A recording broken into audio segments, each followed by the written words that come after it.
Well, I hope that the situation that I just experienced does not happen again on this journey or any other. Nearby to this stall where I was waiting for a sandwich and a coffee, in fact I was sipping the coffee just on the other side.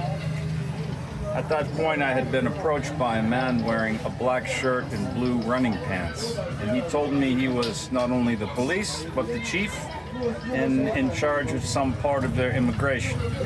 Now again, he's wearing street clothes, and as everybody knows who's followed me on YouTube and also Facebook and Instagram, I have had some trouble with people posing to be authority when either they weren't, or once again there was no evidence for me to determine that. So when he asked for my passport, I said no.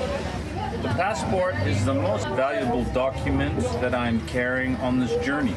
If I lose my passport, I don't quite literally lose the chance to go home, but it certainly makes it complicated, and it makes the rest of the journey complicated. So I'm not just going to give that document to anybody who approaches me, and certainly anybody who says I am a police officer without showing me their badge. So things escalated, and I departed rapidly after more or less being grabbed by a second man. Now, the second man, he at least appeared to be associated with the police, but again, no badge.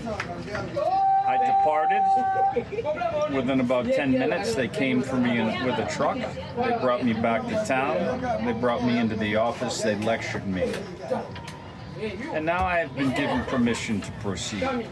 I returned to this stall, and these kind people, they finished making me a sandwich, and I ordered a second coffee and was able to finish it this time. So now I'm prepared to depart and continue down the road.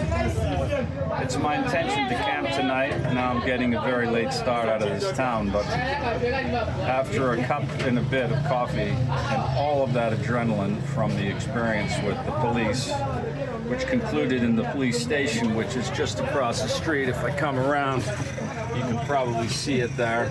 So they didn't have to go far. When they spotted me, no doubt, on the streets, they walked out of the gate. I didn't see any of that. But again, the man that approached me all by himself for the first several minutes showed me nothing to prove that he was a police officer. Well, that's the end of that story, let's hope. We shook hands, and now I'll be departing this town shortly and hopefully having a peaceful night of camping this evening.